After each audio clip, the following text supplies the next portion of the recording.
বাংলার মুখ্যমন্ত্রীকে যখন সবথেকে আগে শোক প্রকাশের জন্য কালো ব্যাজ পরে তার এই নাজিরাবাদে আসা উচিত ছিল, তখন সে দিল্লিতে গিয়ে সার্কাস করছে আর দিল্লিতে সুপ্রিম কোর্টে হাজিরা দিয়ে তার নাজিরাবাদের যে দায়িত্ব সেই দায়িত্ব পালন থেকে সে পালিয়ে বেড়াচ্ছে। তৃণমূলের অপরাধীরা যাদের দৌলতে আজকে এখানে এই ধরনের শিল্প গড়ে ওঠে, এই ধরনের ব্যবসা গড়ে ওঠে অনিয়ন্ত্রিত, যেখানে কোনো রেগুলেশন নেই, না সেখানটায় ফায়ার ব্রিগেডের কোনো অনুমতির দরকার, না সেখানটায় অগ্নি নির্বাপক ফায়ার এক্সটিংগুইজার যাকে বলি তার কোনো প্রয়োজন, না কী ধরনের কারখানা কী ধরনের বাণিজ্য হচ্ছে তার জন্য বিবরণ, কে মালিক, তার আন্ডারে কতজন ছিল, সে রেজিস্টার কোথায়, তারা কোথায় ইএসআই ছিল কিনা,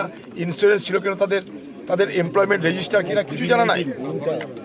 তাহলে শহরের বুকে কিভাবে এরকম শিল্প এরকম বাণিজ্য চলছে যেখানটায় মালিকের কাছে তার কর্মচারীদের তালিকা থাকে না, প্রশাসন জানে না কত কর্মচারী এখানে ছিল, মালিক কে, সে মালিক কোথায় তাও সবাই জানে না, একটা না আরও মালিক তাও আমরা সব জানি না। কি করে তারা এখানটায় অনুমতি পেল, কার দৌলতে, তার কোনো তদন্ত নেই, তার কোনো ব্যাখ্যা নেই। মাঝখান থেকে বাংলার মুখ্যমন্ত্রীকে যখন সবথেকে আগে শোক প্রকাশের জন্য কালো ব্যাজ পরে তার এই নাজিরাবাদে আসা উচিত ছিল, তখন সে দিল্লিতে গিয়ে সার্কাস করছে আর দিল্লিতে সুপ্রিম কোর্টে হাজিরা দিয়ে তার নাজিরাবাদের যে দায়িত্ব সেই দায়িত্ব পালন থেকে সে পালিয়ে বেড়াচ্ছে।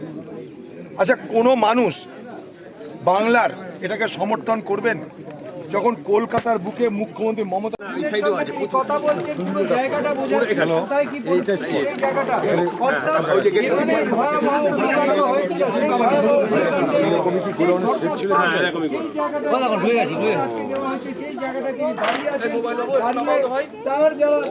সমর্থক আছে তাদের কথা বলে পুরো জায়গাটা বোঝার চেষ্টা করছেন। এবং আমরা দেখলাম মিনিট 5 আগে তিনি আসেন এবং আসার পরে গাড়ি থেকে নেমে কর্মী সমর্থকদের নিয়ে হেঁটে হেঁটে আসেন। আমরা জানি এই জায়গাটা 28 জানুয়ারি থেকে বিএনএসএস 163 ধারা করা আছে এবং তারপরেও এই পরিস্থিতি এখানে তিনি দেখতে এসছেন এবং তিনি আসার পথে যেই জায়গাটায় ব্যারিকেড করা হয়েছে, যার পরে যা যেতে দেওয়া হবে না, সেই জায়গাটায় তিনি দাঁড়িয়ে পড়েছেন এবং দাঁড়িয়ে এই যে ঘটনাস্থল পুরো জায়গাটা বোঝার চেষ্টা করছেন।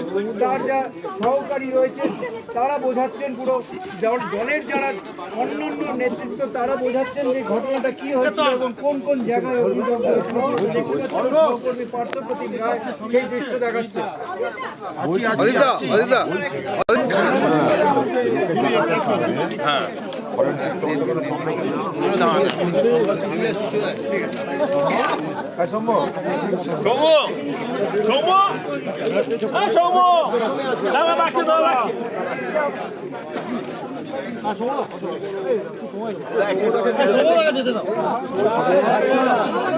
যখন হয়েছে তখন তো যা স্যাম্পল করেছে, পরে কি এটা ফরেন্সিক কন্টামিনেশন হয়েছে? ফরেন্সিক কন্টামিনেশন করেছেও আগে এবং তারপরে পুরোটাই র্যাম্পার ভেতরে লোকজন ঢুকতে দিয়েছে, তারপরে পড়ে যাবো না এটা হচ্ছে ফরেন্সিকের জন্য যেটি ব্যারিকেড করা দরকার সেটা কিছুই করে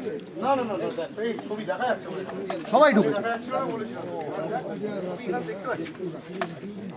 সাংঘাতিক পুরোটাই একদম স্টিল ফিল বলে এখন সব থেকে বড় তালা দিয়ে বন্ধ করে রেখেছে। কর্মচারীরা ভেতরে যখন কাজ করছিল বাইরে থেকে তালা বন্ধ করে রেখেছে।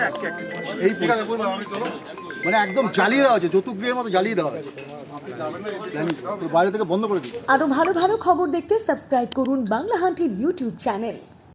বাংলা হান্টের আরো খবর দেখতে নজর রাখুন। বাংলা খবর মানেই বাংলা হান্ট।